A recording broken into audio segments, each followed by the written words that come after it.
Shalom Verajá. Vamos a seguir en estos capítulos que estamos grabando sobre la historia de los hebreos en Cuba. Seguimos con este capítulo número 2 y vamos a profundizar todavía más sobre la historia de los hebreos en Cuba.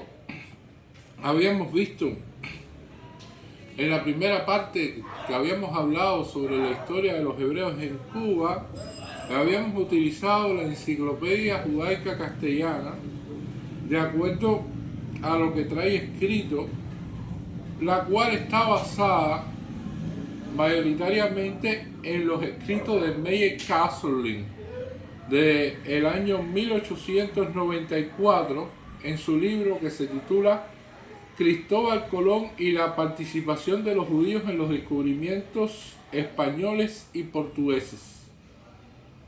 Y bueno, hay algunas imprecisiones que van a aparecer en la enciclopedia judaica castellana, porque Luis de Torres es confundido con un explorador español exitoso que en 1514 le fue concedida una hacienda y esclavos indios en Cuba, lo cual no es así.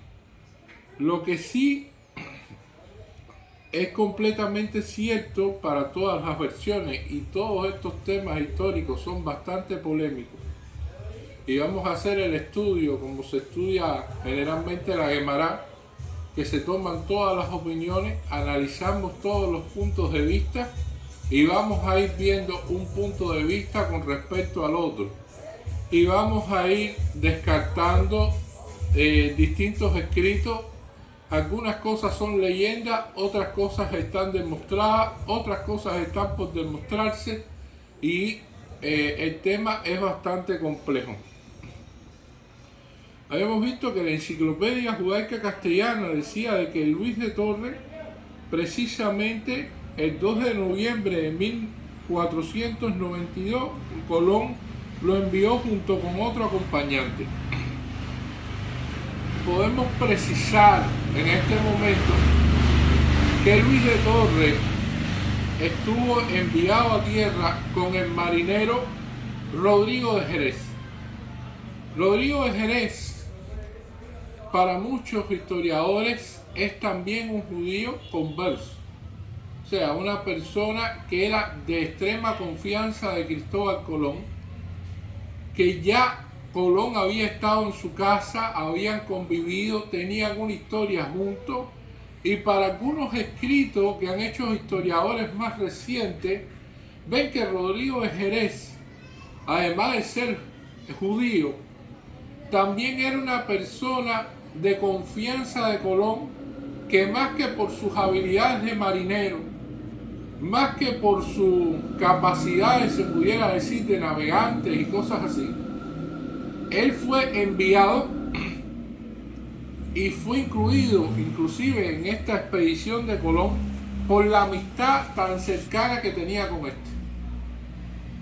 Y debido a eso, cuando se envía a Luis de Torres, que sí tiene una función definida como traductor por los idiomas que sabe, que están explicados en el video anterior, entonces participa junto con Luis de Torres el marinero Rodrigo de Jerez en la expedición del 2 de noviembre de 1492 con misión de exploración, los cuales, según algunas versiones, estuvieron 4 días recopilando información a Colón sobre las costumbres de locales de secar hojas, meterlas en caña, quemarlas e inhalar humo.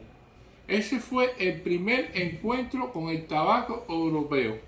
Cuando se hable de tabaco en Cuba, hay que mencionar a Luis de Torres, ineludiblemente que estuvo ahí, está ahí presente, y también se menciona a Rodrigo de Jerez, que en definitiva, según muchas fuentes, otro judío más que participa en este evento. Colón regresa a España, y esto ocurrió el 4 de enero de 1493, y Luis de Torres fue uno de los 39 hombres que quedó en el asentamiento de la Navidad, fundado en la isla La Española.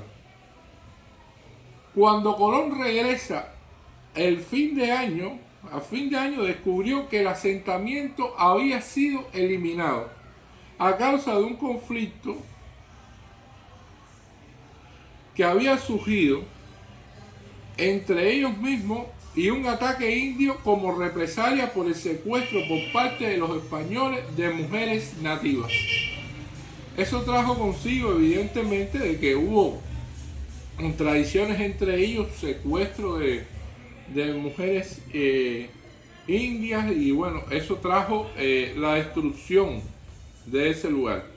Se dice que los indios recordaban que uno de los colonos había hablado de forma ofensiva sobre la fe católica, y aquí es donde se pone interesante, y también es a modo de algo que no está comprobado, no hay seguridad de eso. Una de las teorías que surge es la teoría de Gould, que plantea que Luis de Torres es quien probablemente se había hablado en forma despectiva y ofensiva sobre la fe católica, porque era uno de los nuevos conversos que se había tomado esa decisión para salvarse, y realmente no estaba convencido de eso. Por lo tanto, una de las teorías que no está comprobada es que Luis de Torres precisamente fue uno de los que habló en ese momento, que sale registrado también aquí, que uno de los 39 soldados de la guarnición de la Villa de Navidad se había expresado con desprecio ante los indios en relación con asuntos religiosos cristianos. Prueba más importante son las reiteradas prohibiciones en la entrada de conversos en los nuevos dominios españoles. Y es uno de los elementos a tener en cuenta sobre esto.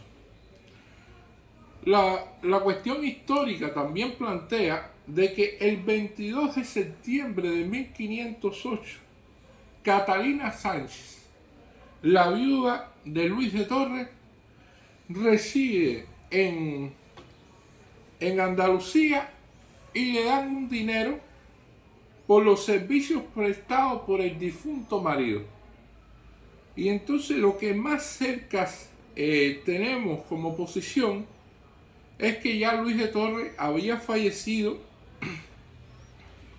y que su viuda había recibido el 22 de septiembre de 1508 compensaciones de la corona española precisamente por los servicios prestados, que es otro elemento interesante. También hemos podido averiguar que en Bahamas existen 2 sinagogas con el nombre de Luis de Torres. La otra cuestión es que la otra persona que está con Colón y que desembarca también el 2 de noviembre, que lo hemos mencionado, Rodrigo de Jerez, regresa a España. Y la noticia del tabaco llega a la Inquisición española. Porque Rodrigo de Jerez, según explican muchas de los escritos y de la bibliografía que hemos consultado, él se dedica a fumar. Y muchos de los vecinos, y algunos dicen que inclusive hasta la mujer, es otra de las versiones que aparecen, van a decirle y van a denunciarlo a la Inquisición española de que está fumando y de que está soltando humo por la boca. Así es como ellos dicen. Y la Inquisición plantea, solo el diablo puede darle a una persona la capacidad de echar humo de su boca. Y fue sentenciado a 7 años de cárcel. Esto es una versión. Hay gente que dice que, personas de los historiadores que dicen que estuvo menos tiempo, otros que estuvo más. El hecho es que él llevó, Rodrigo de Jerez, el tabaco a España. Y al llevar el tabaco a España, entonces la Inquisición enseguida lo encarcela, pensando de que ya con eso se iba a eliminar el consumo de tabaco y que esa práctica que ellos dicen que era el diablo que puede darle a la persona la capacidad de echar humo por su boca, ya no iba a ser así, pero fue todo lo contrario. Al final, cuando Rodrigo de Jerez sale de la cárcel, el fumar se extendió por España y por Europa y muy común entre los marineros. O sea que la Inquisición, si quería lograr eliminar el consumo de tabaco, no lo logró.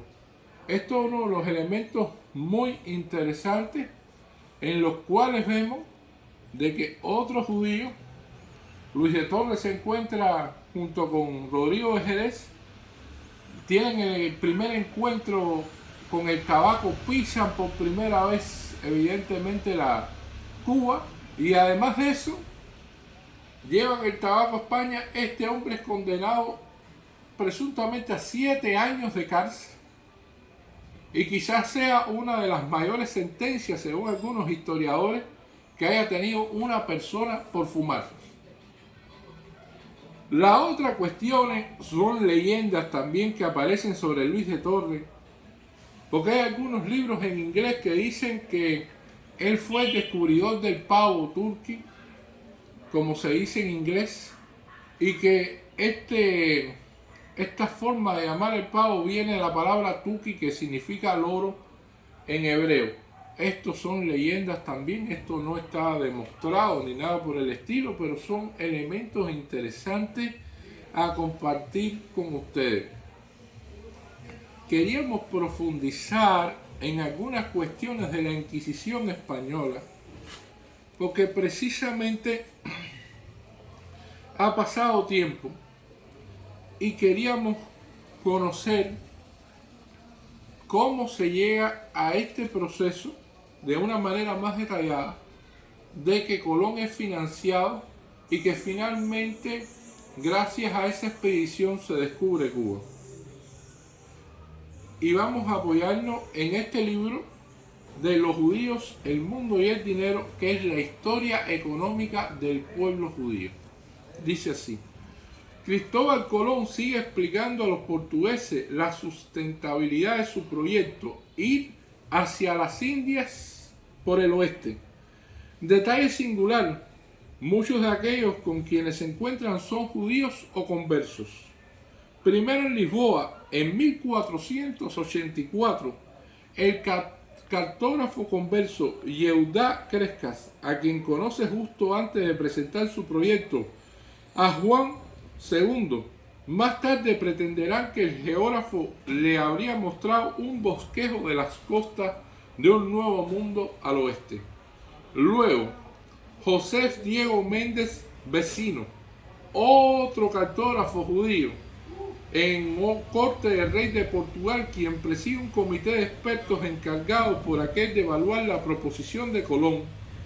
Finalmente, Lisboa rechaza el proyecto de Colón.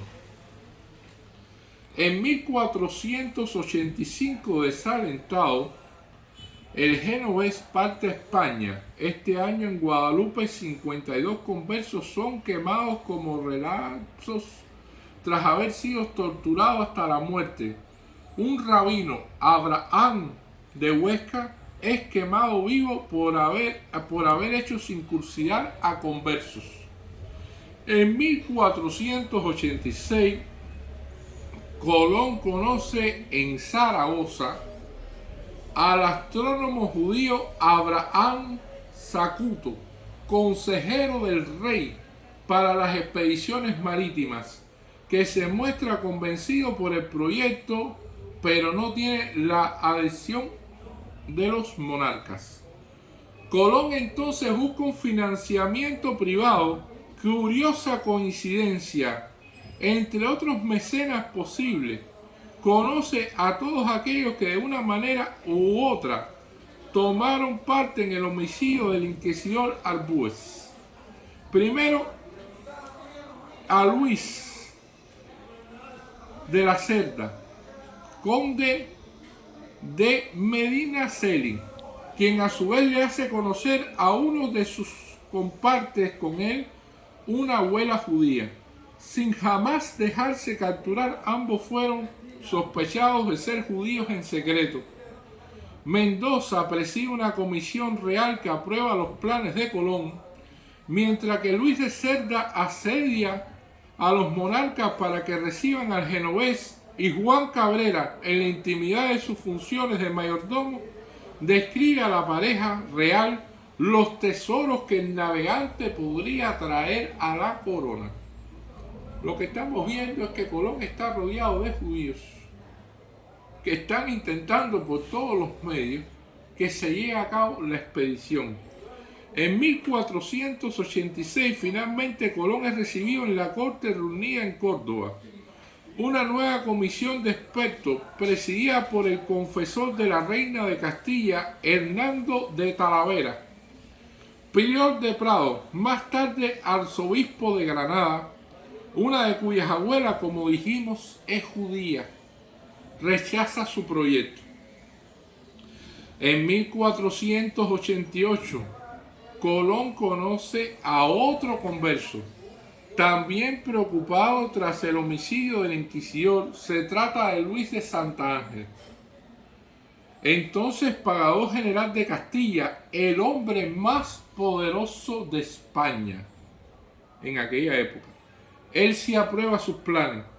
A comienzos de 1491, cuando el proyecto de Genovés es rechazado una vez más por los monarcas, Santa Ángel obtiene una nueva audiencia para Colón. El gran señor explica a los soberanos que la Santa Hermandad dirigida por él está en condiciones de garantizar un préstamo que financie el viaje, y como la ciudad de Palos debe dinero a la corona por haberse dedicado al contrabando, podría suministrar las 3 carabelas de la expedición.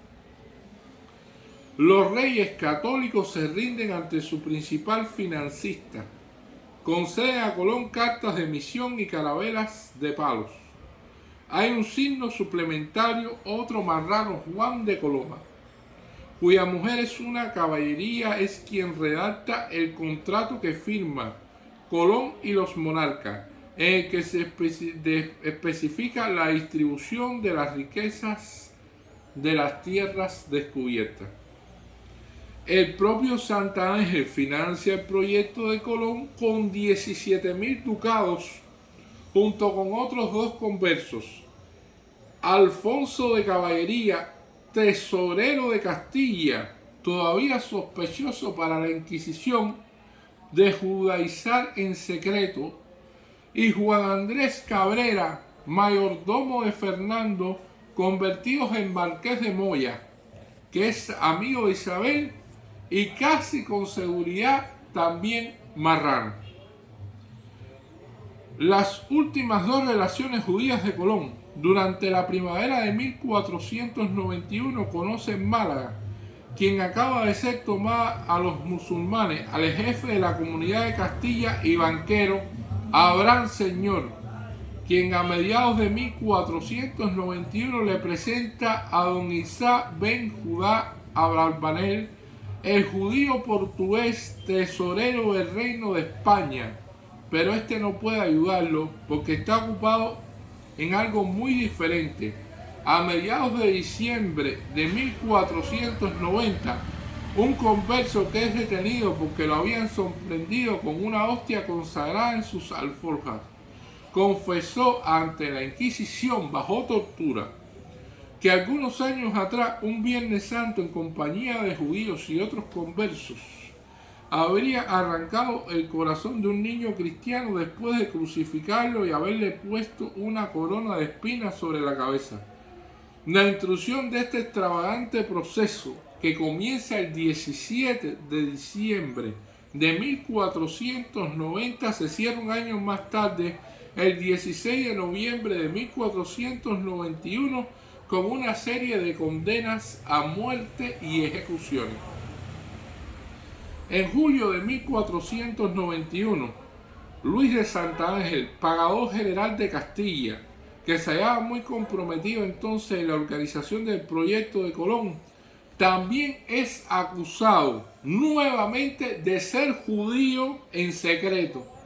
Pero una vez más el rey Fernando logra arrancarlo de las garras de la Inquisición.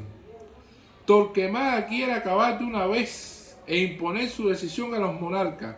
España, junto con algunas ciudades alemanas e italianas, entre ellas, como vimos, los estados pontifios, es uno de los últimos lugares de Europa occidental que toleran a los judíos.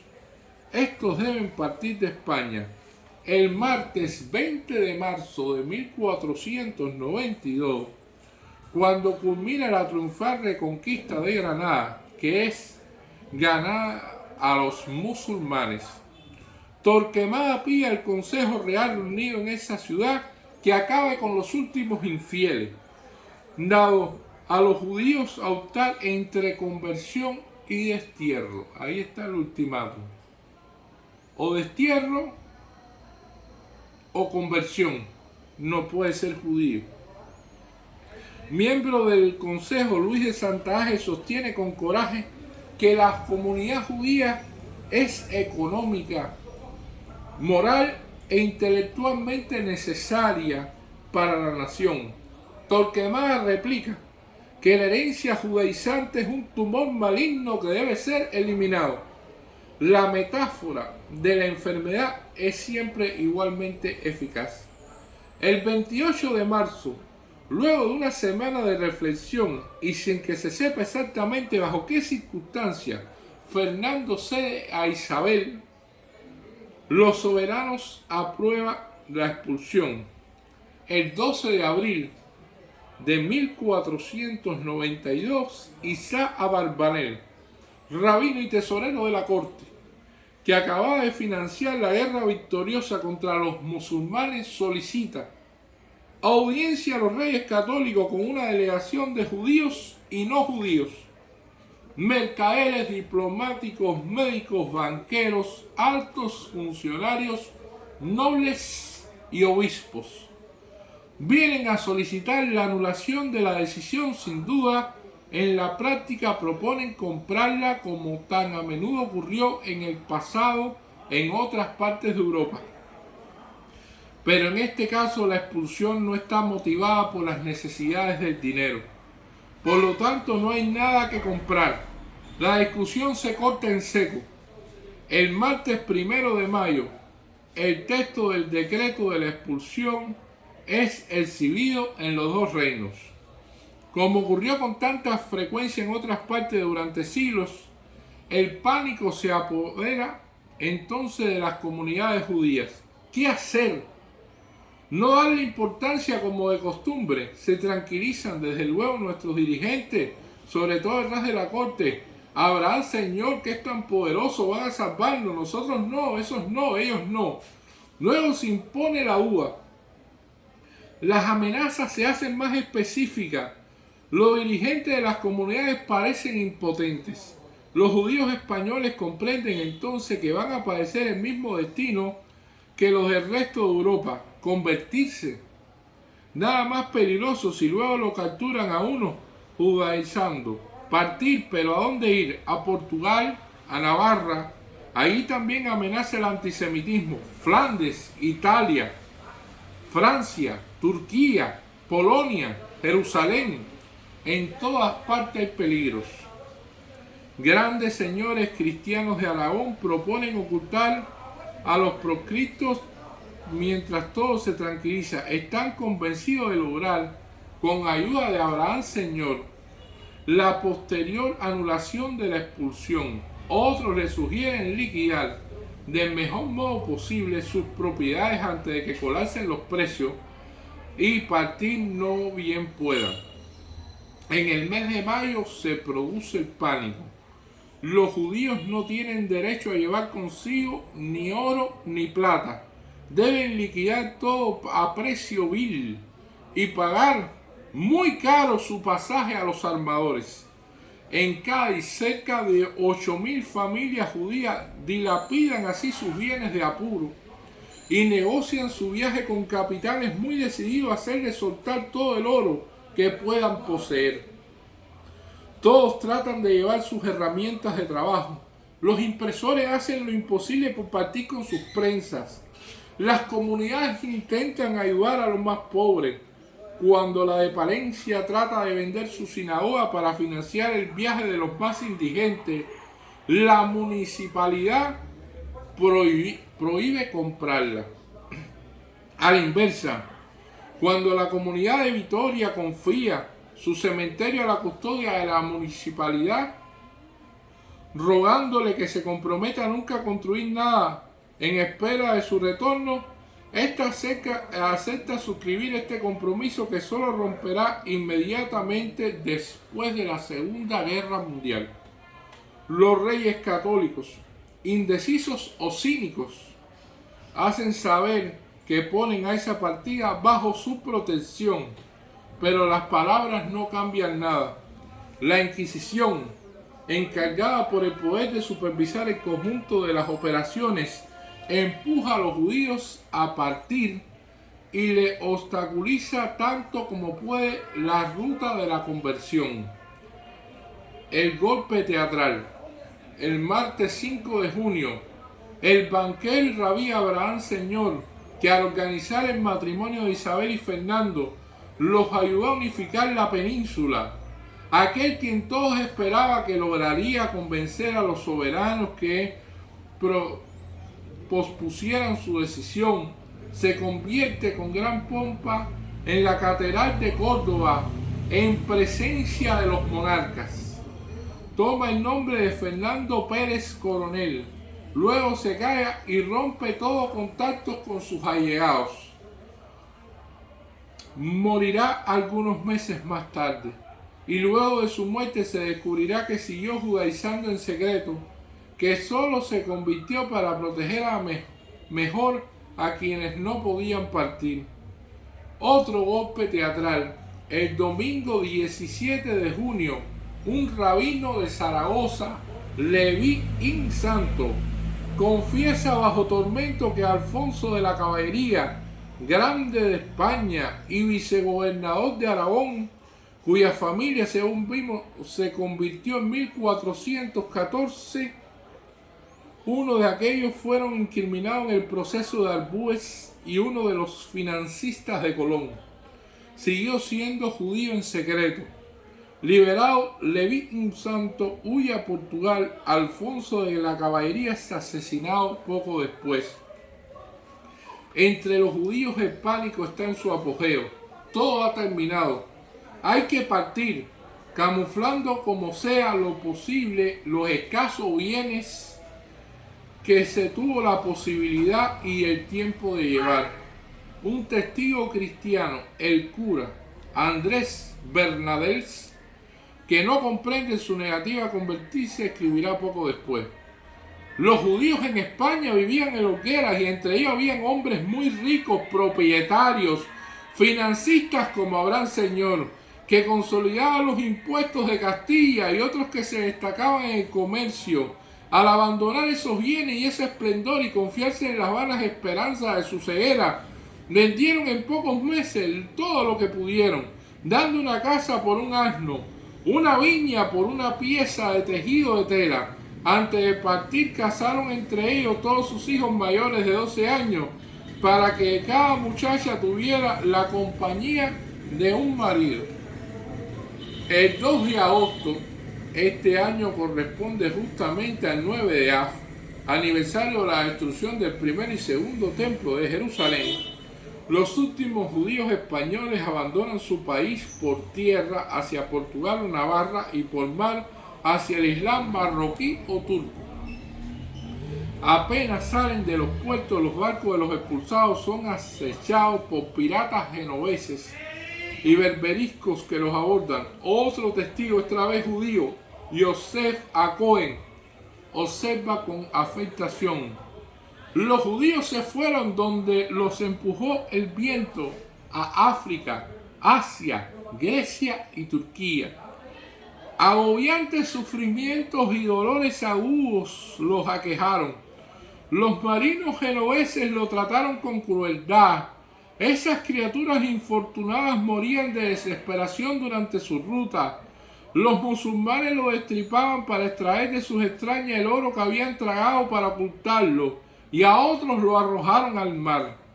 Hubo algunos que fueron consumidos por la peste y el hambre.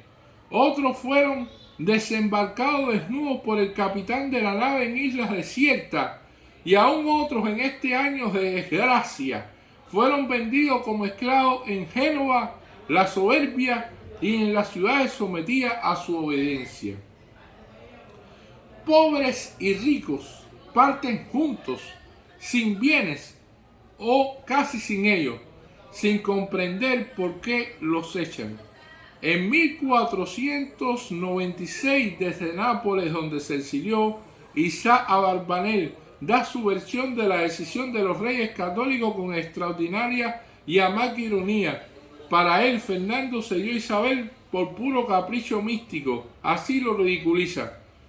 Cuando el rey de Aragón hubo tomado Granada, ciudad pujante y populosa, se dijo: ¿cómo puedo dar gracias a mi Dios, mostrar celo para con aquel que entregó esta ciudad a mis manos?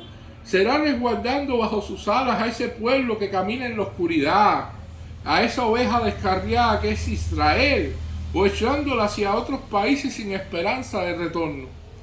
Por eso el Gerardo anunció a todos los vientos: a vosotros, todas las familias de la casa de Israel, os hacemos saber: si recibís el agua del bautismo y os prosternáis ante mi Dios, gozaréis como nosotros del bienestar de este país. Si os negáis, tenéis 3 meses para salir de mi reino. Luego redacta un balance económico de esa partida.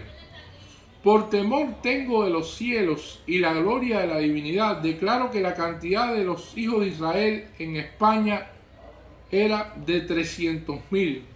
El año en que fue saqueado su esplendor y el valor de sus bienes y sus fortunas en inmuebles y muebles, y la abundancia de sus bendiciones eran más de 1.000 millares de ducados de oro puro, riqueza que guardaban para los días de infortunio. Y hoy, 4 años después de nuestro exilio y nuestra destrucción, todo pereció, al mismo tiempo con un fin amargo, porque no queda de ellos más que cerca de 10.000 hombres, mujeres y niños, en los países donde habitan, y en las regiones de su exilio exterminaron su riqueza y todo cuanto había llevado en sus manos de su país natal.